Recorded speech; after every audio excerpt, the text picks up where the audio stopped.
Hi, my name's Michael Harrison and I'm the Senior Aquatic Monitoring Officer for Icon Water.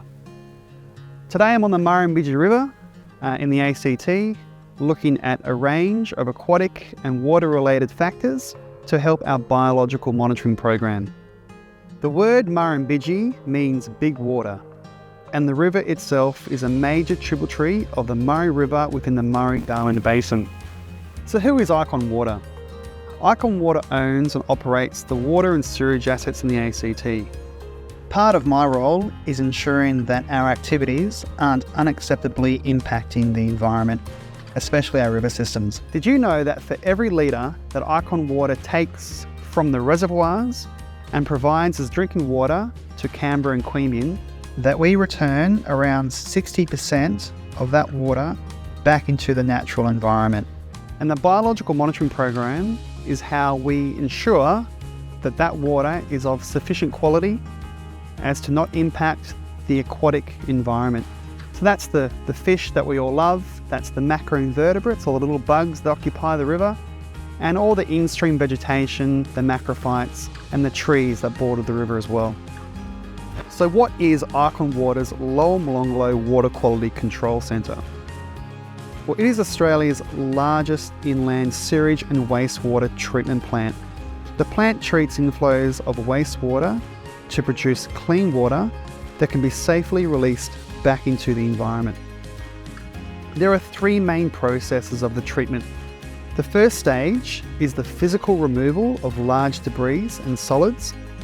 This is done through a screening process and a settling process. After the primary settling, the waste flows into a series of biological treatment tanks where microorganisms consume and break down organic matter. Finally, the wastewater is then disinfected before it is discharged into the environment.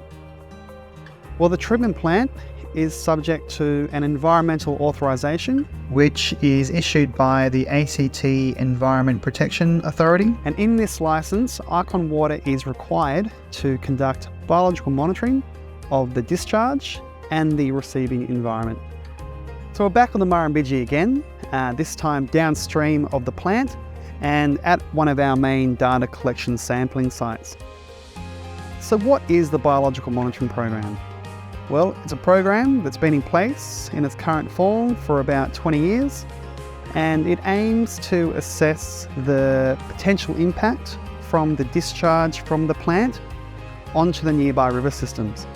So the program collects data on various upstream and downstream aquatic indicators in both the Molonglo and the Murrumbidgee rivers. The indicators include water quality, macroinvertebrates, algae, in-stream vegetation, fish, and landscape characteristics. The analysis of this data is used for guidelines to understand river health and compares the data collected upstream and downstream of the plant. Given the enormous role that the plant plays in managing the sewage 24 hours a day, 7 days a week, it has continued to provide quality water to the receiving environment. To date, there has been no significant impact to the biological health of the receiving river. And furthermore, our results show that the fish and the in-stream aquatic health of this area is doing quite well. So what have been some of the challenges so far? Well, it's important to remember that a river is a living organism. It goes through a lot of change seasonally and a lot of change over time. And we all have a part to play in protecting this critical resource. Challenges include the impacts of other inputs, such as urban runoff, erosion, sedimentation, and agricultural effects. This makes it a bit hard to attribute the impacts. We are also continually learning more about the aquatic ecosystem, the health indicators, the impacts from climate change, and the changes to standard and national and local guidelines. Icon Water is always looking for ways to improve the design, the operation, and the maintenance to cater for a changing population, ageing assets, and climate variability. The biological monitoring program is one of the fundamental tools that we have that allows us to assess the river's health and pick up on any changes over time as a result of the discharge from the plant. So overall, the plant, just behind me, uses a combination of physical, biological and chemical processes to treat and purify around 100 million litres of wastewater a day.